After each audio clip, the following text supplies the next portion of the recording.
Good afternoon and happy Friday. Hope your Groundhog's Day was fantastic yesterday. It's February 3rd, and I am sending along this recorded message along with our minutes from the meeting last month and also just information about the upcoming month. In the Treasurer's report, Becky updated us that there was $8,401.57 in the coffers, and it's also a reminder that this is the time that dues are due. Your membership dues are coming due, and so make sure that you pay attention to those and get that invoice returned to us. There's information in the minutes with where they can be mailed to, but don't hesitate just to email me or text me or call me or whatever to get more information if you need to. Taylor gave us an update on our nonprofit standing, which he informed us that to avoid a tiebreaker situation, the proposal is that a fifth member be added to any decisions that the nonprofit portion of the board would be making, and so that would be the past president. The immediate past president would stand as a fifth voting member on that 501c3 portion for the bar itself. David Overstreet gave us a update on the scholarship. There was a push for donations to the scholarship, and all together with the bar and just individual members of the bar, the endowed New Mexico State University scholarship in our name.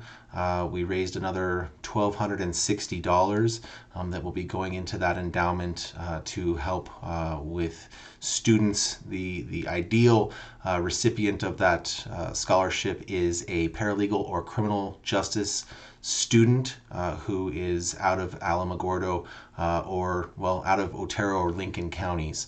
And so those are the ideal candidates that are selected, and David is going to try to invite some of the past recipients of the scholarship to upcoming meetings.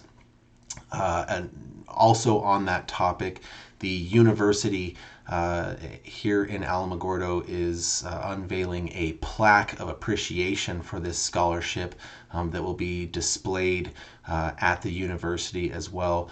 That unveiling is going to be 2 weeks from today on February the 17th. So watch your inboxes for more information on that. I will send out the formal invitation when it gets approved by the department head, hopefully later today.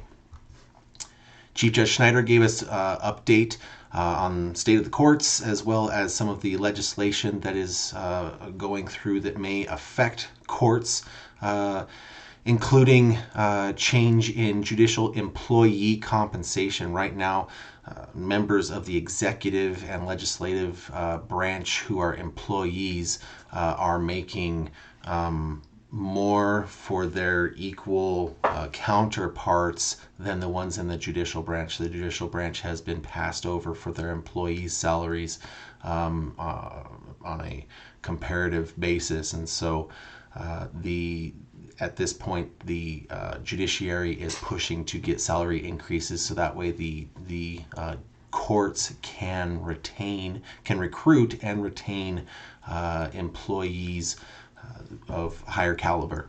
So that's one of their main goals, as well as several other goals that are listed there in the minutes as well. One of them of note is they're proposing legislation to eliminate certain fees on some crimes to avoid criminalization of poverty, and interesting discussion that we got to have on that.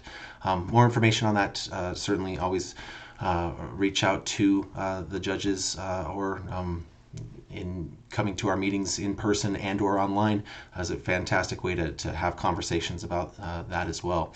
But the 60-day session is still in session, and Judge Schneider is currently up there at the moment. Chief Judge Schneider is currently up there at the moment as well, so she'll have her finger on the pulse of some of those things that are happening. Our Secretary Kate Furyk has come up with proposed logos, which I will include in the email that this video is coming to you in as well. Just want to get ideas from the general population of the bench and bar membership of the bench and bar as to what you like, what you don't like, so that way we'll just have something that we can include with our online presence and any letterheads or anything else that may come out of the bar as well. But it's an awesome project, some really great designs, and so feel free to give your feedback either by email, text, phone call, or coming to the meetings in person as well. Speaking of meetings in person, we'll be looking forward to the February 21st meeting as a hybrid meeting with in-person as well as online availability.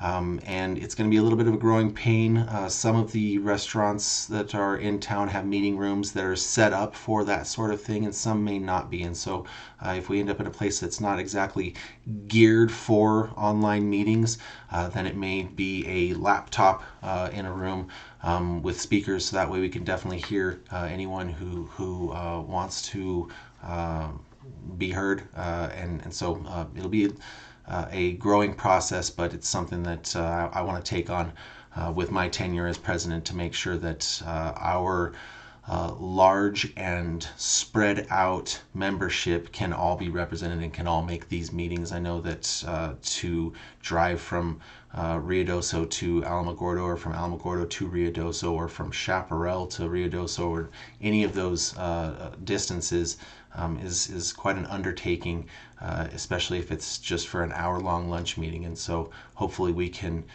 make that more accessible to all of our members for our routine meetings. So that was the bulk of what we discussed at our January meeting. As I said, our February meeting is slated for February the 21st. Watch for information on the location of that. Those invitations for the online portion of it as well will be coming. And also, don't forget the February 17th, if you would like to attend that unveiling of the plaque. That's going to be at the New Mexico State University Alamogordo in the glass house, I believe, which is there in the center of the university. More information will be coming forward on that as well. Thanks. Have a good February.